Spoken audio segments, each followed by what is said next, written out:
Hey everybody, welcome to Hey We're Talking. And I'm sorry to say, I love Bob. I'm glad that we're able to still do the show, but we don't have Derek Tant again. Yeah, dude, I'm kind of concerned for him right now, honestly. I mean, Scott, of course. You and I have talked about what's going on before the show. Derek actually reached out to us earlier today. Do you want to fill him in on the details? Yeah, I mean, we're laughing a little bit, but it's only because we know that Derek's okay. Yeah. Derek was on his way home from Tim McGraw's birthday party, and he decided to go to Arkansas and hook up with Naked Cartwheel King. And they decided they wanted to go camping in the Ozark. Is it Ozark National Forest? What is it? Yeah, okay. Ozark National Forest. And they were having a little bit of fun and went on a little bit of a hike, and apparently they got lost. It's been all over the news that two men are lost in the Ozark National Forest. We know who they are. It's Derek Tant and Naked Cartwheel King. Well, it's crazy that Derek reached out to me, and then probably 10, 15 minutes later, I actually saw it on Yahoo News. But yeah. I know it was on all the news stations and stuff. So they're okay, which is good. But yes. They parked somewhere off the 123, which is apparently a main road that goes through the forest. And they kind of went walking on trails, drinking a little scotch and just whatever. Yeah, that's what plan on. Yeah, probably. They plan on, camping out, and they set up their campsite and stuff like that. Woke up the next day, which would have been this morning, and they were kind of lost and not sure where they were at. So Derek sent us pictures though, so that's good. I mean, they're smiling, they're having a good time. They're stuck on almost like a cliff. Yeah, that's what he said. I don't know if it looked like where he was. It was just this big rock and somewhat of a cliff, and you could see down into the valley a little bit. All the trees and stuff like that. So, yeah. I mean, it's crazy. I just hope that they get back safe and there's no issues. But from what we know now, it sounds like we contacted the authorities. Somebody's on their way out there to help these guys. We got a good location on them, and they had a couple of empty bottles in their hands. So I'm assuming they were having a good time. Well, hopefully, yeah, it was, and hopefully here's the bad thing. So I don't know if authorities are going to listen to this show, but it's a national forest, and you're not allowed to have alcohol or things like that in there. So these guys got to be careful. I mean, that's what it comes down to. Well, my advice is, and I know Derek's not listening at the moment, but I'd probably toss the bottles down into the ravine. Just get them out of your hands. You could put a little letter in there. True. And a ship in a bottle. Find a river or a creek or something and toss the bottle in there. Tell people where you are. Yeah, if I knew where they parked on 123, and I probably could find a river or something for them. But maybe you could even drone to them. Send your drone out. That's a little far. That'd be fun. Wouldn't it be fun though if drones could go that far? You could go find them. That would be awesome. But there'd be drones flying everywhere and cause havoc. And you just never know where it came from.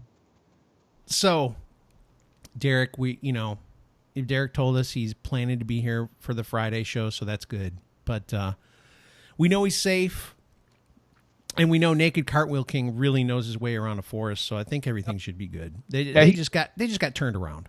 Yeah, Naked Cartwheel King is really good with the woods, so there'll be no problems. Yeah. Yeah. And from, past experience, I was able to tell them a little bit about the bush and how to maneuver their way around there. And so they should be good. Because Naked Cartwheel King, like you said, he knows the wood. I know the bush. We should be okay. So yeah, didn't have any problems. So hopefully Friday, we'll see Derek back on the show. But today, we want to talk to you guys a little bit about, we kind of previewed this on Monday's show. There is this YouTube show that Bob and I found out that Bob actually likes this show too. It's if you're looking for it on YouTube, the name of the channel is First We Feast. But the show is called Hot Ones. And I don't know the guy's last name, but his first name is Sean. So Sean has these people on the show. Usually it's celebrities or musicians or, something like that. And he asks them questions as they eat hot wings. And they start out with sriracha usually is the main first sauce.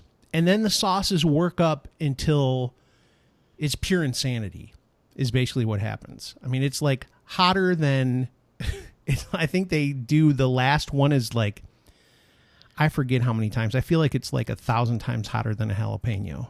Yeah, I forget what it was. Some of the ones that just the one I remember is like the Magnum 365, which is 357. No, it's Magnum 357 Magnum. 57,000 on the Scoville, which is but crazy. Yeah, it's such an awesome show. There's one of my favorite episodes. There was this guy named Chili Klaus. He's from, where is he from? Like Denmark or something? Denmark, yes. And it's the very first time these guys meet each other in person, and they're sitting in a pub, and they decide to eat a Carolina Reaper together. Oh my gosh. And they both eat it. And Chili Klaus, as soon as he starts eating it, I mean, he starts getting hiccups. Yep. They're both absolutely miserable. But, when it's all done, I mean, these guys are like brothers in Yes. pepper, brothers in spice or whatever you want to call it. Yeah, that episode, just listen, if you type in Chili Klaus into, and it's just basically like, it's like Chili Claus, basically. So just. Well, it's Chili Klause. Yeah. Yeah. So if you put that into YouTube, in there you'll see where they're eating these Carolina Reapers. I show it when people come over now. I ask them, have you seen this Chili Klaus guy before? No, never heard of him. What are you talking about? I show everybody this show on YouTube, and it never gets old to me because what ends up happening again, just think about this. So Carolina Reapers are full on the most insane heat pepper. It's basically like a Frankenstein pepper that they've created. This guy, and they get these peppers from this guy in South Carolina. Yeah, and he really kicks up the heat. He's the way that he grows them. That is the funniest thing. If you're watching on the show, somebody just put a dinosaur in front of Bob. It's got to be Matthew. Yeah, my son put a what is this? I forget what, a Triceratops here. It's ultimately to go back behind me because I have a Triceratops, I have a lion, and a bonsai tree, and it's all this just the random stuff that I'm collecting behind me. And I like it. I like it. Yeah. Anyways, keep going, Scott. So that's okay. So these Carolina Reapers are pure death. I mean, you would never want to eat one of these things. It's just flat out crazy. So they eat these. They decide they actually have 3 of the hottest peppers in the world in front of them. And they were going to flip a coin to see which one they were going to do. And they just decide, screw it, we're doing the Carolina Reaper. It's insane. Yeah, it's pretty awesome. And then I don't know if you saw this, Scott. About a year later, they hooked up again. Yeah, on the ride through Central Park, right? They decided to eat a Carolina Reaper on a horse carriage going to Central Park. And again, the same thing. They eat this pepper. They both instantly get the hiccups, and they're like, "Why did we do this again? Yeah. Why do we only meet up to do this and torture ourselves?" And I think Chili Klaus wound up throwing up in the grass next to some. He did. Sunbathing. One of my favorite episodes on this show is with Key and Peele. Oh, that is one of the best ones ever. Because it was just a great conversation with these guys, and as it got hotter, they got more obnoxious, and it just became hilarious. Yeah. They did the Carolina Reaper 1 chip challenge on that show too. Yeah, that thing. So it's basically like a Dorito. It's like a tortilla chip, and it's got Carolina Reaper powder or whatever on it. When you get the kit, just here's how you'll know how horrible these peppers are. They send you rubber gloves. Yes. In the kit. And I think they send you, I don't think they send milk in it. But generally speaking, there's always milk present because that's the only thing that will calm the heat. That is it. When you drink water, it does not work. Not at all. I've seen people, since I started watching this show and then started kind of being really, really liking watching people be absolutely miserable eating these peppers, I've seen people use milk, ice cream, and one guy drank cola or I think it was Coca-Cola. It doesn't work. And that just enhanced it a lot more. And just all the carbonation and stuff made it that much hotter. the one chip challenge, I forget the company that does it, but it's literally a coffin box. It's shaped as a coffin, Yeah. and it's got one chip in it. It's And I like think if it's you like- get those snack size packs of chips, but it only has one tortilla chip in it. Because trust me, you cannot eat more than one of them. So here's the thing about this show that's great, though, for everybody if they're saying, I don't understand what's so fun about this show. So the show's called Hot Ones. And just like Bob was saying with Key and Peele, you start out at a reasonable hotness and you continue to work your way up through these wings. And Sean is asking them questions as they go along. Yep. And the hot sauce basically works almost like a truth serum. It's amazing what he gets these people to talk about, because what ends up happening is you're so concentrated on the fiery death that is in your mouth that you forget about everything else. And these celebrities tend to open up and be real instead of being like, you know, I have to be this person because I'm going to be on screen right now. They become real. And at the end of it, if they get through all these wings, this is the best part. They get 30 seconds to plug whatever they're doing, which is hilarious. 30 seconds to plug, you know, what they're doing. But I will tell you this. There are a bunch of people who do not make it all the way through. They don't make it. Key and Peele went the distance, dude. I don't want to ruin it for you, but they go the distance, and it's great. And it winds up being absolutely hilarious. I mean, it just winds up being so funny that you're laughing because they're eating something so hot, and you could tell they're miserable, but they just wind up making it funny, and that's the whole point of it. But I mean, they've had a whole list of celebrities on there. And it's fun to watch. It's a different type of show. And how this ties into midweek man stuff, you know, men love chicken wings. Yeah. I actually got two totally different experiences with chicken wings over the last few weeks with my travel. So we're at some little bar within walking distance from the hotel, and they have on there, you know, monstrous hot wings, the city's best, this and this and that. So, you know, of course I order them, and I don't go real hot because I want to enjoy what I'm eating and usually have a beer with it. So I don't get anything super hot.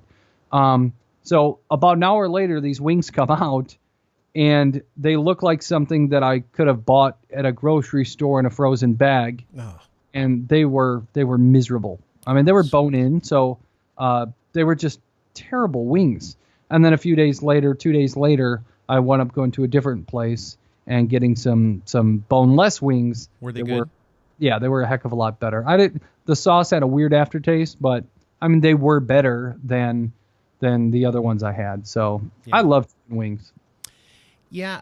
So here's something, by the way, so I just want to, before we completely move on, I would highly recommend everybody check out the show Hot Ones. You will not be disappointed. And when it comes to wings, here's the truth. Bone-in wings will always taste better, but boneless wings are just sometimes so much more satisfying because you don't have to do the work. Yeah, there's a lot less meat on the bone-in. Yeah.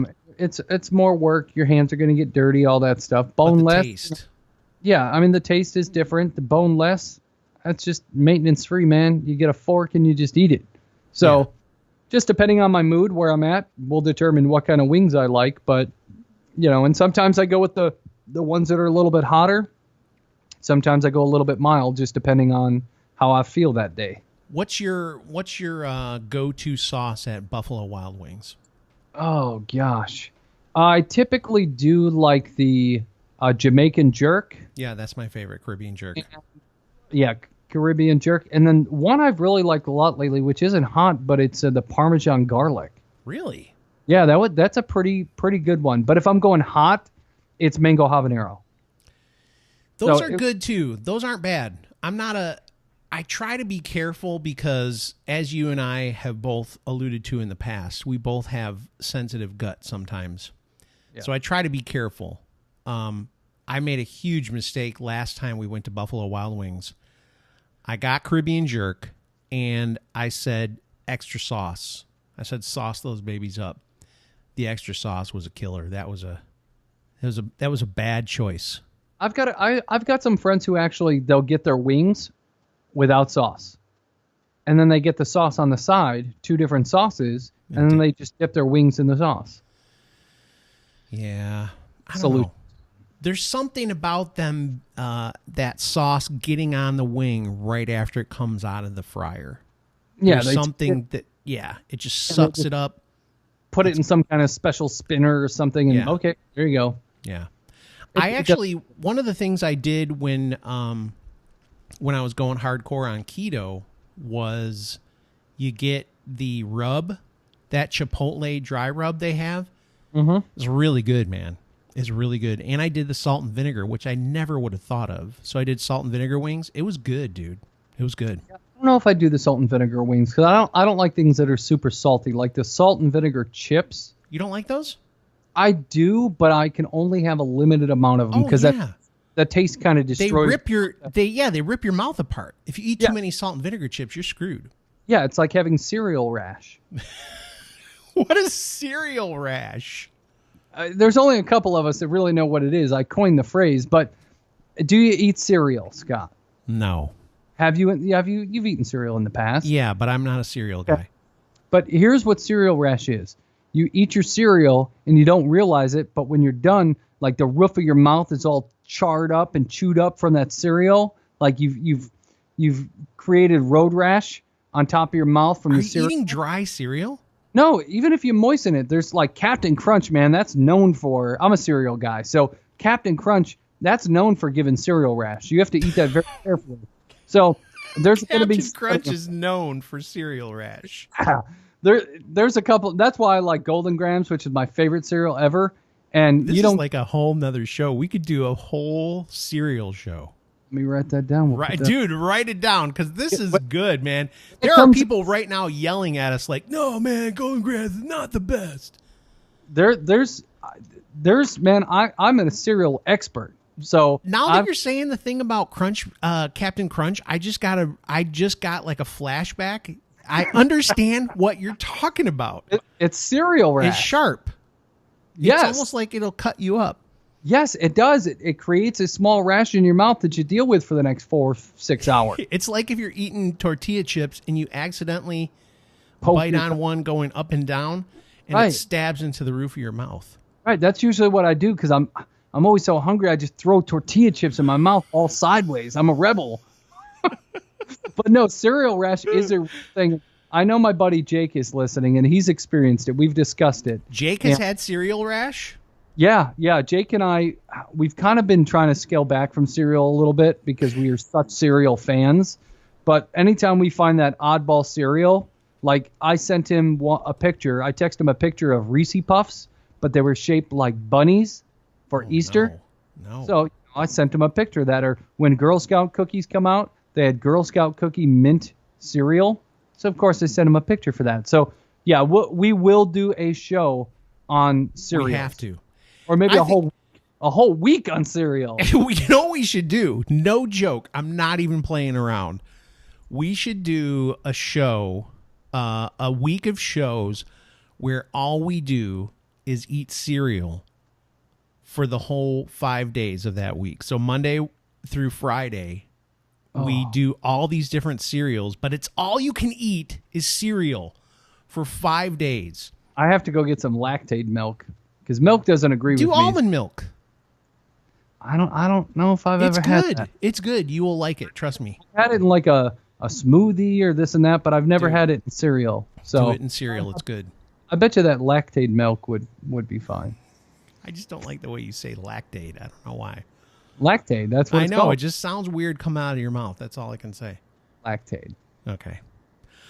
All right. So hopefully we'll have Derek back on Friday. I think we're going to revisit wings at some point too. But watch Hot Ones and tell us what you think.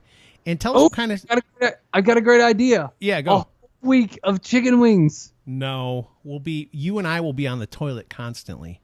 Yeah, I'll just take vacation. I'll take sick days. I'll be like, I got the poops. I can't come in. I mean, I do Vox you from the toilet pretty much daily. Yeah, I know. And we both said before the show, oh man, we got to hurry up. I got to go to the bathroom. Oh my gosh. Okay, so tell us a little bit about what your favorite wing sauce is, and then also hit us up and tell us a little bit about your favorite cereals, and we'll do a little cereal a show in the future here. I like the idea of that because I'm not a big cereal eater. Cheryl will be delighted that I want to do cereal. I will be able to bring up some of your childhood memories with cereal. So you will. I know there's so many cereals out there that I've tried and love, and that's what I seek. Not only do I just seek different beers that I've never had, I seek different cereals that I've never had. And I look down the aisles and I'm like, no, I've had that. Nope. Oh, it's a different shape. I'll have that one. Do they still make Count Chocula? That's all I need to know. Yes, Count Chocula, Boo Berry, and Frankenberry. Frankenberry. They all come out around Halloween. I need to get Count Chocula. That's my favorite. If you go on my Instagram, you'll see my pictures with Boo Berry on there. I like Trix. Tricks are for kids, but I like them. Yeah. Fruit Hoops. No, all right. Save it for I know. the We'll save it. All right, guys. Thanks for listening. We will talk to you on Friday. Hopefully, we got our friend, our confidant, our man, Derek, back in the fold. We're looking forward to it. We'll see you on Friday.